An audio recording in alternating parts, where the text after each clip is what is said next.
It is such a rich story, a story so overflowing with meaning, that it's hard to know where to start or how to end. A preacher could go on way too long teasing out the full range of meanings of it in a Sunday sermon, let alone in a daily devotional. So the trick is to focus on just one thing and leave the rest for another day, and that's exactly what I'll do. Hello, I'm Stuart Baskin, pastor of First Presbyterian Church of Tyler, Texas, and this is your daily devotional for Thursday, January 26th, 2023. Today's daily lectionary reading from Mark is one of the very few stories that appears in all four Gospels, including the Gospel of John. It is the story of the feeding of the 5,000. The story begins with the conclusion of another story. Jesus has sent his disciples out to preach, to cast out demons, and to heal the sick. Now they've returned from their mission to report on all they've done. And while Mark doesn't give us much detail, it seems clear that they've had success in all three elements of their mission. So as a kind of reward, Jesus invites them to join him for a bit of rest, to go on a retreat. And so they hop in a boat to head to a deserted place. The problem is, the Sea of Galilee is small, and people can see from shore exactly where they're going. So, by the time they reach their destination, Jesus and the disciples find themselves not in a deserted place, but surrounded by people who've come to hear Jesus and perhaps to experience his healing touch for themselves or for their loved ones. Now, one could have excused Jesus if he had expressed some exasperation at not being able to find a place to rest, but instead, he sees the crowd and has compassion on them. And that's where we pick up the story. See if you can pick up echoes of a certain well-known psalm in this story. As Jesus went ashore, he saw a great crowd, and he had compassion for them because they were like sheep without a shepherd, and he began to teach them many things.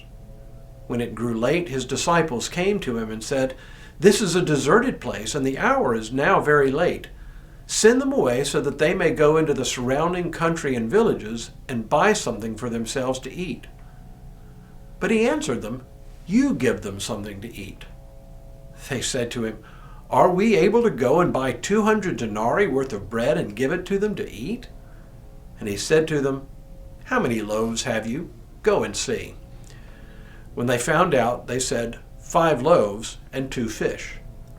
Then he ordered them to get all the people to sit down in groups on the green grass.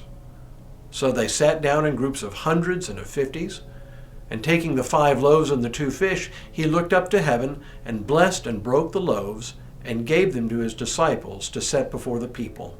And he divided the 2 fish among them all. And all ate and were filled.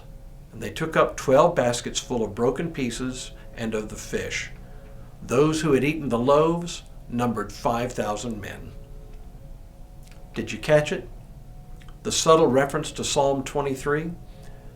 Listen to the words of that beloved psalm. "The Lord is my shepherd, I shall not want. He maketh me to lie down in green pastures.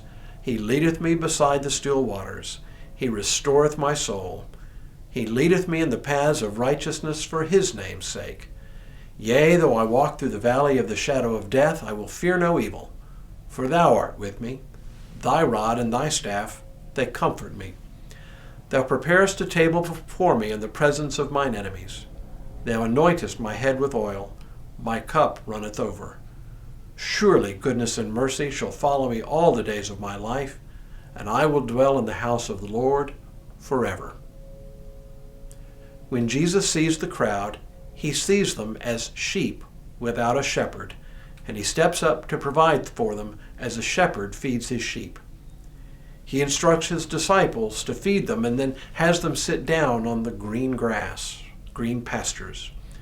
He prepares a table for them by multiplying the loaves and fishes so that they have all they need, even in this deserted place. And when the feast is done, there is enough left over for each of the disciples to have a basket full of food. Their baskets, if not their cups, overflow. Jesus provides. He provides for his disciples when they think the task of feeding the crowd is impossible. He provides for the crowd when there is no other place to find food. He provides safety and rest and assurance.